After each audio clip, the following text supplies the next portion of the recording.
बच्चों, आज हम पढ़ेंगे कक्षा 9वीं की क्षितिज भाग 1, जो कि कक्षा 9वीं के लिए हिंदी की मुख्य पाठ्य पुस्तक है। इस पुस्तक का आज हम पाठ 7, ठीक है, पाठ 7 जो कि महादेवी वर्मा के द्वारा लिखा हुआ मेरे बचपन के दिन, इस पाठ के प्रश्नोत्तर पढ़ेंगे।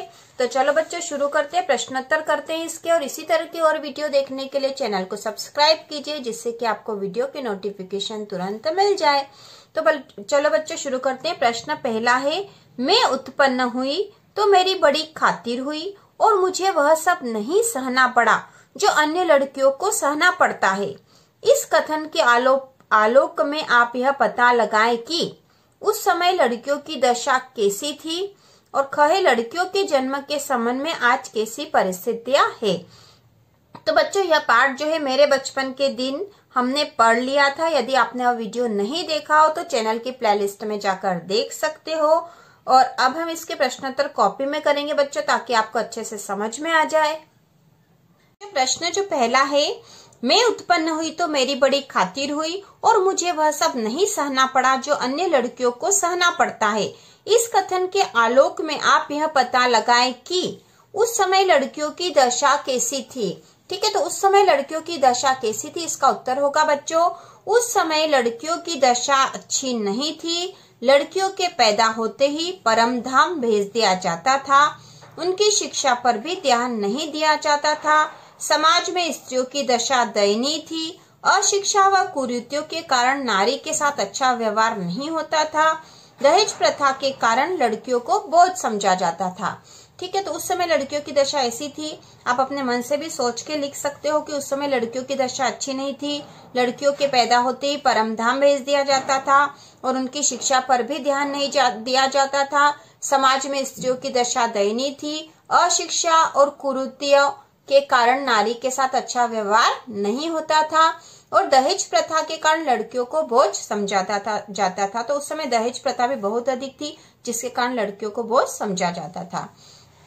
इसी के साथ इसमें जो ख वाला 2 प्रश्न दे रखे हैं। ख वाला है, लड़कियों के जन्म के संबंध में आज कैसी परिस्थितियां है। तो आज कैसी परिस्थितियां बच्चों हम जानते ही हैं, तो इसका उत्तर होगा लड़कियों के जन्म के संबंध में आज परिस्थितियां पहले से अच्छी है। आज लड़कियों को शिक्षित किया जाता है। विभिन्न सरकारी योजनाओं में भी लड़कियों की शिक्षा को बढ़ावा दिया गया है, जिससे लड़कियों की शिक्षा आसान हुई है। आज का समाज प्रगतिशील है। अशिक्षा व कुरीतियां कम हो गई। तो आज कैसी परिस्थितियां बच्चों, तो आज की परिस्थितियां है कि आज लड़कियों के संबंध में आजकल परिस्थितियां अच्छी है। ठीक है, और लड़कियों की शिक्षा पर ध्यान दिया जाता है। सरकारी योजनाओं में भी और सरकार भी लड़कियों की शिक्षा को बढ़ावा दे रही है, जिससे लड़कियों की शिक्षा को बढ़ावा मिला है और लड़कियों की शिक्षा आसान हो गई है। आज का समाज भी प्रगतिशील है और आजकल अशिक्षा और कुरीतियां भी कम हो गई है। अब इसके बाद प्रश्न नंबर 2 दे रखा बच्चों। प्रश्न नंबर 2 है, लेखिका उर्दू फारसी क्यों नहीं सीख पाई। ठीक है, पाठ में उल्लेख है कि लेखिका उर्दू फारसी नहीं सीख पाई थी। तो जो पाठ में उल्लेख है उसके अनुसार है इसका उत्तर, लेखिका ने जब एक दिन मौलवी साहब को देखा तो दूसरे दिन वह चारपाई के नीचे छिप गई। ठीक है, वास्तव में उर्दू फारसी सीखना लेखिका के वश में नहीं था, क्योंकि लेखिका को उसमें कोई रुचि नहीं थी, इसलिए लेखिका उर्दू फारसी नहीं सीख पाई। ठीक है, क्योंकि उर्दू फारसी सीखना लेखिका के वश में नहीं था, उसमें उसकी रुचि नहीं थी, उसको कठिन लग रहा था, इसलिए लेखिका उर्दू फारसी नहीं सीख पाई थी। लेखिका ने अपनी माँ के व्यक्तित्व की किन विशेषताओं का उल्लेख किया है। तो मेरे बचपन के दिन जो पाठ है उसमें लेखिका ने अपने माँ के बारे में बहुत कुछ बताया है हमें, और माँ की विशेषताओं के बारे में बताया गया है। तो उसके अनुसार इसका उत्तर होगा, लेखिका ने अपनी माँ के व्यक्तित्व की निम्नलिखित विशेषताओं का उल्लेख किया है।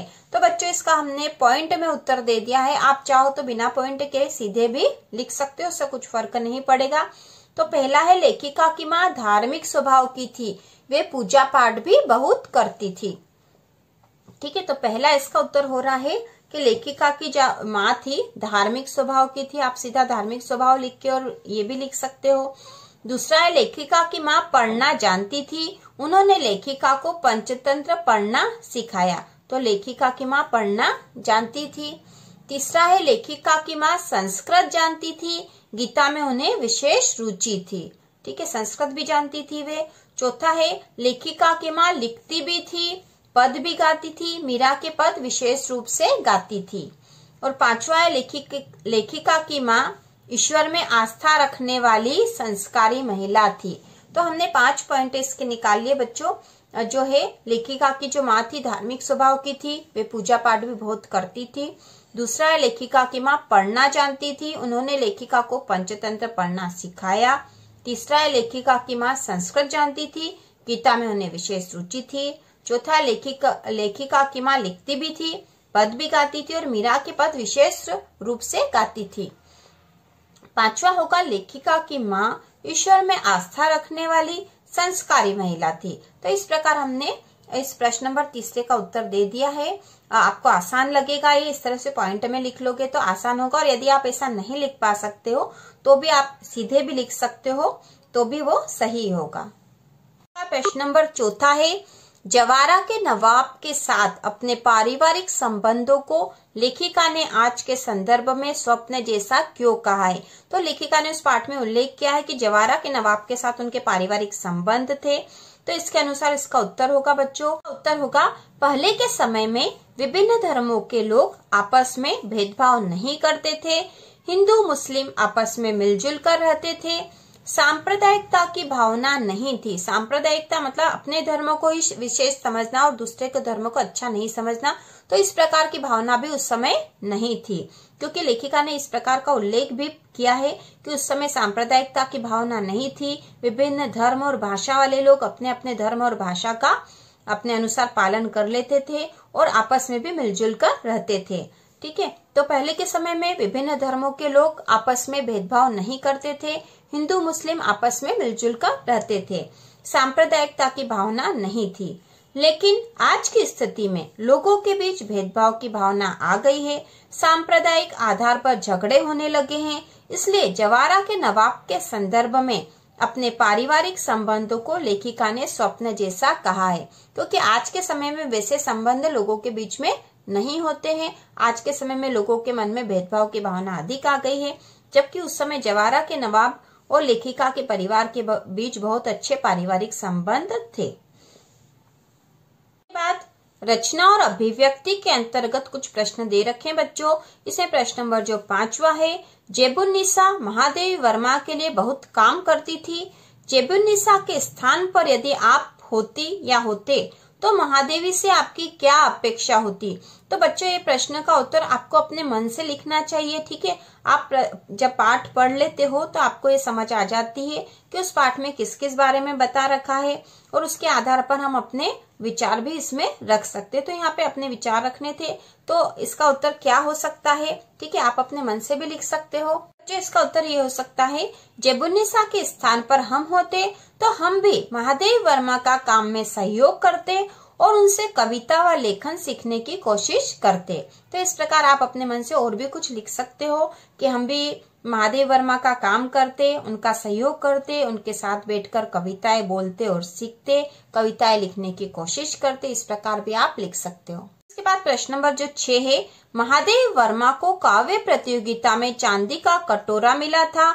अनुमान लगाइए कि आपको इस तरह का कोई पुरस्कार मिला हो और वह देश हित में या किसी आपदा निवारण के काम में देना पड़े तो आप कैसा अनुभव करेंगे या करेंगी। ठीक है, तो यदि आपको भी इस प्रकार यदि कोई चांदी का कटोरा या कोई कीमती चीज इनाम में मिली हो, पुरस्कार में मिली हो और यदि आपको देश हित में उसे देना पड़े तो आप कैसा अनुभव करेंगे। इसको अपने मन से लिखना है कि आपके अनुभव अपने को लिखना है। तो इसका उत्तर इस प्रकार हो सकता है बच्चों, इसका उत्तर हो सकता है कि यदि हमें हमारा कोई पुरस्कार देश हित में या किसी आपदा निवारण के काम में देना पड़े तो हम खुशी से दे देंगे, साथ ही इससे हम गौरवान्वित होंगे कि हमने देश हित में कोई कार्य किया है। ठीक है, आप और इसको इस तरह से भी लिख सकते हो कि यदि हमें भी कोई कीमती पुरस्कार मिलता है और देश हित में हमें उसे देना पड़े या हमसे कहा जाए कि देश हित में देने की आवश्यकता है, अभी देश को आवश्यकता है किसी चीज की, तो हम खुश होकर वह पुरस्कार दे देंगे, क्योंकि इससे हमारे देश के प्रति हमारी देशभक्ति उजागर होगी। इससे हम गौरवान्वित होंगे कि हमने देश हित के लिए, देश के उपयोग के लिए अपना कोई सामान दिया है या देश के उपयोग के लिए कार्य किया है। ठीक है, तो ये इसका उत्तर होगा बच्चों। प्रश्न नंबर जो 7वां है, लेखिका ने छात्रावास के जिस बहुभाषी परिवेश की चर्चा की है उसे अपनी मातृभाषा में लिखिए। तो बच्चों इसका उत्तर आपको लिखना है अपनी मातृभाषा में। और जिस बहुभाषी परिवेश की चर्चा की वह इस पाठ में दे रखी है, आप देखोगे, ठीक है, अलग अलग भाषाओं के छात्राएं वहां रहती थी लेखिका के साथ और अपनी अपनी भाषा में ही सब वो बात करती थी। किसी का किसी से कोई भेदभाव नहीं था। इसे आप अपनी मातृभाषा में, जो भी आपकी मातृभाषा, आप लिख सकते हो। अब प्रश्न नंबर जो 8वां है, महादेवी जी के संस्मरण को पढ़ते हुए आपके मानस पटल पर भी अपने बचपन की कोई स्मृति उभर कर आई होगी, उसे संस्मरण शैली में लिखिए। संस्मरण शैली मतलब जो पुरानी बातें हम याद करके लिखते हैं। जैसे लेखिका ने यह जो पाठ है मेरे बचपन के दिन, वह भी संस्मरण शैली में लिखा है कि उस समय क्या होता था। तो आप भी अपने बचपन की कोई बात याद हो तो उसे इस प्रकार लिख सकते हो कि मेरे बचपन में ऐसा हुआ था या ऐसी परिस्थिति थी, आप लिख सकते हो ऐसा, ठीक है। अब जो 9वां प्रश्न है वह भी इसी प्रकार का है बच्चों, आपको खुद से करना है। तो महादेवी ने कवि सम्मेलन में कविता पाठ के लिए अपना नाम बुलाए जाने से पहले होने वाली बेचैनी का जिक्र किया। जब वह महादेव वर्मा कवि सम्मेलन में जाती थी तो कवि, उनका नाम जब बुलाया जाता था उसके पहले उनके मन में जो बेचैनी होती थी उसका जिक्र किया है कि नाम बुलाए जाने के पहले उनको मन में कैसा डर रहता था। तो अपने विद्यालय में होने वाली सांस्कृतिक कार्यक्रमों में भाग लेते समय आपने जो बेचैनी अनुभव की होगी उस पर डायरी का एक पृष्ठ लिखे। तो आपको अपनी डायरी में लिखना है, ठीक है, कि आपने किसी प्रतियोगिता में भाग लिया हो, ठीक है, जब आपका नाम पुकारा जाना हो उसके पहले की आपकी स्थिति कैसी रहती है उसके बारे में आपको लिखना है। इसके बाद जो है प्रश्न नंबर जो 10वां है, पाठ में निम्नलिखित शब्दों के विलोम शब्द ढूंढकर लिखिए। तो हमें विलोम शब्द इन शब्दों के लिखना है, तो हम लिख लेते हैं इसके उत्तर। बच्चों इसका होगा विद्वान, विद्वान का विलोम होगा मूर्ख, अनंत का विलोम होगा शून्य, निरपराधी का अपराधी, दंड, पुरस्कार, शांति, अशांति। तो इस प्रकार हमने विलोम शब्द लिख लिए हैं, विद्वान, मूर्ख, अनंत, शून्य, निरपराधी, अपराधी, दंड का पुरस्कार और शांति का अशांति। अगला जो प्रश्न नंबर 11 है, निम्नलिखित शब्दों से उपसर्ग या प्रत्यय अलग कीजिए और मूल शब्द बताइए। ठीक है, उपसर्ग और प्रत्यय अलग करके हमें मूल शब्द बताना है। तो पहला यहाँ पे उदाहरण के रूप में दे रखा है, निराहारी में निर उपसर्ग है, आहार जो है इसका मूल शब्द है और ई जो है प्रत्यय है। ठीक है, तो निराहारी बन गया है ना, आहार में निर उपसर्ग लगा है जिससे निराहार और ई प्रत्यय लगने से निराहारी बन गया। ठीक है, अब दूसरा जो शब्द है, दूसरा शब्द है सांप्रदायिकता। ठीक है, सांप्रदायिकता में जो मूल शब्द है वह है सांप्रदायिक। ठीक है, सांप्रदायिक धन, इसमें ता प्रत्यय लगा जिससे बन गया सांप्रदायिकता। उसी प्रकार अगला जो है अप्रसन्नता, तो यहाँ पे स्पष्ट दिखाई दे रहा कि इसमें उपसर्ग लगा है अ। ठीक है, प्रसन्न मूल शब्द है प्रसन्न और जो ता है प्रत्यय लगा है तो अप्रसन्नता। उसी प्रकार अपनापन में जो मूल शब्द है अपना और पन जो है प्रत्यय है अपनापन। किनारीदार में मूल शब्द है किनारी और दार जो है प्रत्यय लगा है किनारीदार। उसी प्रकार स्वतंत्रता में स्व उपसर्ग है, तंत्र मूल शब्द है और ता जो है प्रत्यय लगा है स्वतंत्रता। तो इस प्रकार हमने मूल शब्द और प्रत्यय और उपसर्ग अलग कर दिए। यदि इसे इस प्रकार भी कर सकते, सांप्रदायिकता को और भी किया जा सकता था बच्चों। यहाँ पे संप्रदाय मूल शब्द और उसमें एक प्रत्यय लग जाता और फिर ता लगता से सांप्रदायिकता बनता। यहाँ पे सम को भी अलग कर सकते थे, लेकिन हमने सीधे तरीके से करा, सांप्रदायिक मूल शब्द ले लिया और ता प्रत्यय लगा दिया। ठीक है, अब अगला जो 12वां क्वेश्चन है, निम्नलिखित उपसर्ग प्रत्ययों की सहायता से दो दो शब्द लिखिए। तो हमें दो दो शब्द लिखना है। उपसर्ग और प्रत्यय हमें दे रखे हैं, तो ये उपसर्ग इन उपसर्गों का प्रयोग करके हमें दो नए शब्द बनाने हैं। उसी प्रकार इन प्रत्ययों का प्रयोग करके दो नए शब्द बनाने हैं। उपसर्ग से बनने वाले शब्द बच्चों यहाँ पे हमने दे रखे हैं कॉपी में। तो उपसर्ग है अन, तो अन उपसर्ग से बनने वाले हैं अंजन, अंदेशा, अंजान। उसी प्रकार जो दूसरा है अ उपसर्ग है, अ उपसर्ग से बन सकते हैं असत्य, अचल, अमर। सत, सत उपसर्ग से सच्चरित्र, सत्कर्म, सत्संग। स्व उपसर्ग से स्वजन, स्वकर्म, स्वदेश। और दुर, दुर उपसर्ग से बन सकते हैं दुर्जन, दुर्बल, दुर्व्यवहार। ठीक है, आप इसके अलावा दूसरे शब्द भी लिख सकते हो। उसी प्रकार यहाँ प्रत्यय दे रखा है। ठीक है, प्रत्यय है दार, हार, वाला, अनीय। तो दार से है फलदार, हवादार, दमदार। हार से बन सकते हैं पालनहार, तारणहार। वाला से सब्जी वाला, फूल वाला, दुकान वाला। अनीय से दर्शनीय, अनुकरणीय और आदरणीय। ठीक है, तो इस प्रकार आप इनके अलावा भी दूसरे शब्द बना सकते हो। इसके बाद प्रश्न नंबर 13 है, पाठ में आए सामासिक पद छांटकर विग्रह कीजिए। तो सामासिक पद, जो समास वाले पद आए हैं वह छांटना और उनका विग्रह करके हमें यहाँ लिखना है। तो यहाँ पे एक उदाहरण दे रखा, पूजा पाठ, पूजा और पाठ। ठीक है, उसी प्रकार हमने छांट के यहाँ लिख दिए बच्चों। आप दूसरे शब्द भी छांट कर लिख सकते हो। तो हमने लिखा परम धाम, परम है जो धाम या परलोक। ठीक है, पंचतंत्र, 5 तंत्रों का समूह।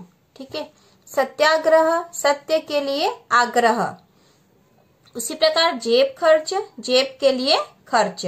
तो सत्य के लिए आग्रह और जेब के लिए जो खर्च, ये जो दोनों तत्पुरुष समास के उदाहरण होंगे। तत्पुरुष, ठीक है, यह भी तत्पुरुष समास का उदाहरण है।